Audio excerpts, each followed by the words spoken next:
Hi, I'm Alison Kiss, Executive Director of the Clery Center for Security on Campus. Less than 5% of students report that a sexual assault has occurred. Why does this happen? I'm joined here today with Donna Barry, Director of the University Health Center, and Chief Paul Sell of Montclair State University. So can you all welcome, and can you all tell me, why does this happen? Why are students not reporting that a sexual assault has occurred? Mostly I believe it's fear. Fear that no one will believe them.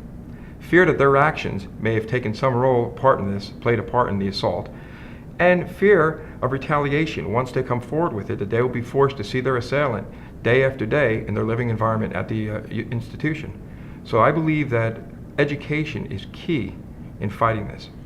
Universities need to get the word out that whatever services they have for assisting victims needs to be in the forefront of the student's mind, as well as the faculty, staff, and administrators, to get the message to those individuals that will be the point of contact for a student, to be able to assist them in accessing care so that they can start the recovery process. And Paul, with law enforcement, how do you get involved? How is the SART helpful for you in doing your job as probably one of the primary responders? We're one of the primary responders.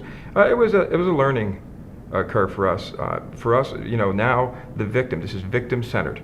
And in law enforcement, our job is normally to run out there and catch the perpetrator at any cost. And I had to retrain our officers, and they've been retrained, and they get consistent training on understanding that this is all about the victim.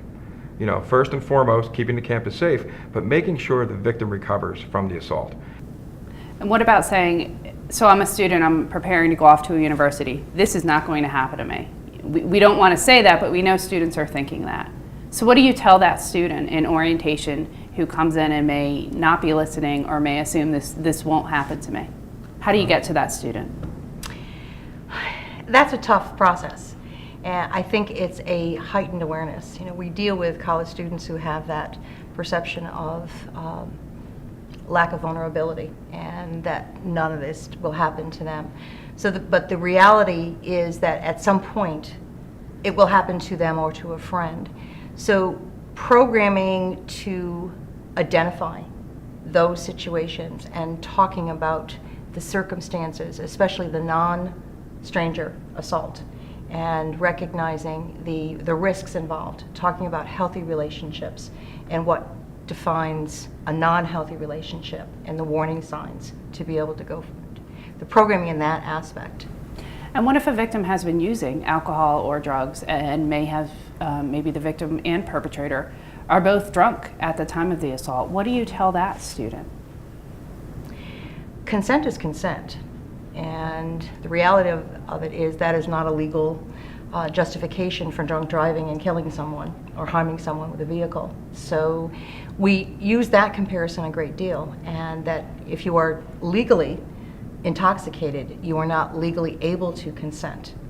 So therefore, it is sexual assault if it occurs against your wishes. Thank you so much to both Donna and Paul from Montclair State University, and for the wonderful work that you're all doing to proactively address sexual assault as well as respond to sexual assaults on your campus.